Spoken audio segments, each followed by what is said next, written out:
লগতে হাতনিখন দিয়া যিখিনি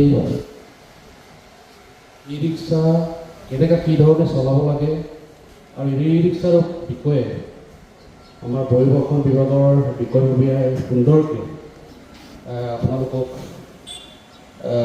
বক্তব্য ৰাখিলে তাৰ বাবে তাক আমাৰ পৰিবহণ বিভাগে কিছুমান ভাল চকুৰে চাব বুলি মই আশা কৰিছোঁ। দ্বিতীয়তে ই ৰিক্সাখন তাৰ প্ৰথম ইয়াত যেতিয়া সন্তা খোলাৰ বিষয়ে আলোচনা হৈছে আৰু সন্তাৰ বিষয়ে এতিয়া সভাপতি সম্পাদকে যেতিয়া ই ৰিক্সাৰ অফিচ লাগে বুলি প্ৰথম মই TMPK প্ৰেচিডেণ্ট আছিলোঁ তেতিয়া মোৰ লগত আহিছিল আমাৰ প্ৰেচিডেণ্ট ছেক্ৰেটাৰীসকলে। তেতিয়া আমাৰ এই কোৰ্টৰ ওচৰৰ মাটিখিনি যে দিব লাগে যে MLA ছাৰক কৈ মেলি আমাক সেইটো দিয়াব লাগে।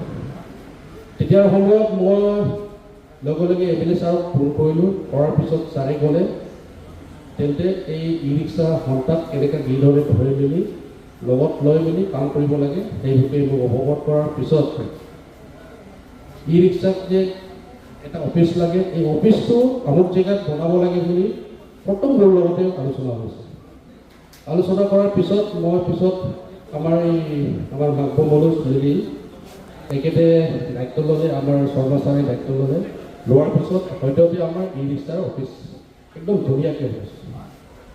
তো হোৱাৰ পিছত এটা অফিচ এটা হৈছে, এই অফিচৰ নিয়ম নীতি ডিচিপ্লিনেৰে এতিয়া চলি আছে।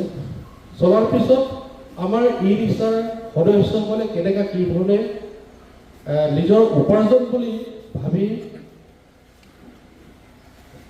যিখিনি আমাৰ কাষ্টমাৰ, সেই কাষ্টমাৰক কেনেকৈ কি ধৰণে ব্যৱহাৰ কৰি আমি কিছু টকা ঘটাব পাৰিম সেই সজাগতাত তেওঁ উল্লেখ পাইছে।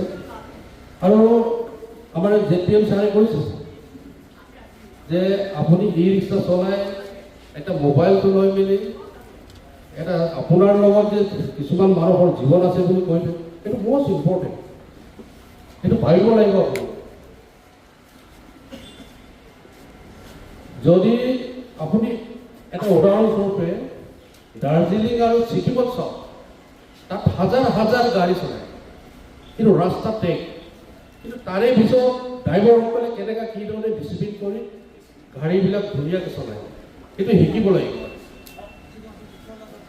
সঁচাকৈ ৰাস্তাবিলাক সৰু সৰু ন, তাত টু লেন, কিন্তু তাত হাজাৰ হাজাৰ গাড়ী চলায়, কিন্তু গাড়ী চলাই ড্ৰাইভাৰজনে যে ইমান ডিচিপ্লিনেৰে কাকবাই কঙো নকৰে আৰু নিজে জানে যে ইয়াৰ পৰা যে মই উপাৰ্জন কৰি মোৰ গোটেই পৰিয়াল চলাই আছোঁ, তেনেকৈ ভাবি মানুহক কেনেকৈ কি ধৰণে ব্যৱহাৰ কৰে সেইটো শিকিবলগীয়া কথা। তাকে সকলোকে এটা ডিচিপ্লিন লৈ মেলি